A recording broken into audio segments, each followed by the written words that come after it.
the one, the only, Ben Sion.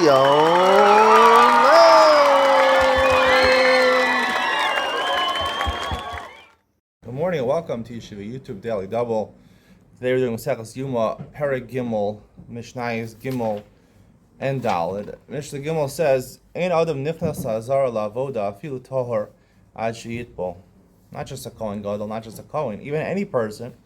Israel is allowed in the Azara. They have to go to a Tvila. We learn this from the Kohen Gadol. The Kohen Gadol needs to do Tvila on Yom Kippur, even when he switches between different avodos. Someone who comes from the Chol, someone who comes from outside the Kodesh to the Azara, which is really the Machane Levia, he has to go and afilu Torah sheyitbol until he goes to the mikvah. Chamesh tfilos ve'asar kedushin tovel Kohen Gadol mekadesh v'yom. On Yom Kippur, he would go to the mikvah 5 times, and every time he changed his clothes, he would have to wash his hands and his feet, meaning right after when he took off his clothes and when he put his clothes back on. So that's 10 times that he washed his hands and his feet, and 5 times in the mikvah. Chulam HaKodesh al Beis HaParva. All the times he went to the mikvah was in the Azara, near the Beis HaParva, which is in the Azara. Chutz mizu b'vad, except the first tvila that he did, where his chamber was, which was actually outside the Azara. Dalid, Pirsu Sa'adin shel butz beino lebein ha'am. When he was going to the mikvah, they didn't want to see him. People were standing around the Azara, they could see him. So they spread out a sheet made out of linen. The reason it was made out of linen to remind the Kohen Gadol, the main avoda, when he goes in the Kodesh HaKadoshim, is not with the Big Day Zav, even though he was accustomed to wear Big Day Zav, golden clothes. He wore exclusively the linen clothes. He went into the Kodesh HaKadoshim.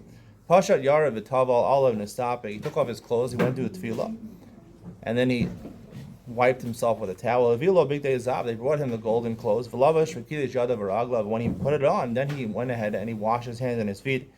Vilo Satamid, they brought on the carbon tamid, which is the first part of the avodah. Kirtzu umerak achar shchita al yado kibel sadam v'zarko. He shechted, but he didn't shech. The Gemara explains he only shechted rov simonim. You only have to shech rov of the kana and the vesha. There's 2 simonim. There's the windpipe and the esophagus. An animal has that also. So when you do shchita, you don't have to cut the entire. As long as you use most of the kana and most of the vesha, it's a good shchita. So because it would take a little bit extra time, so therefore he would do whatever is a kosher shchita, and someone else would finish it. And because he had to go and be makabel the dam, because all the avodas on Yom Kippur had to be exclusively done with the Kohen Gadol. Nichnas lahaktir Torah shel shachar, he goes there then to do the Torahs in the Kodesh, in the Heichal. Laheitivas haneros, and to take off the ashes from the neros that were burned last night. Lahakrives harosh ve'seivarim. Then he brought up the head and the different limbs of the carbon tamid to the mizbech. He did his carbon chavita, and the minchas chavitin was done daily by the Kohen Gadol. The carbon mincha brought half in the morning, half at night. And the wine libations that accompanied the carbon tamid. That's the conclusion of today's share. Stay tuned for Ian Mitzion, where I talk about this unique halacha that how long did it really take to finish the shechita? I've never seen. I've seen someone shecht chickens. I've never seen someone shecht an actual cow. Or a lamb. This is what it was. It was a lamb over here. How long does it take to finish the shechita? Not that long. Why was it necessary for someone else to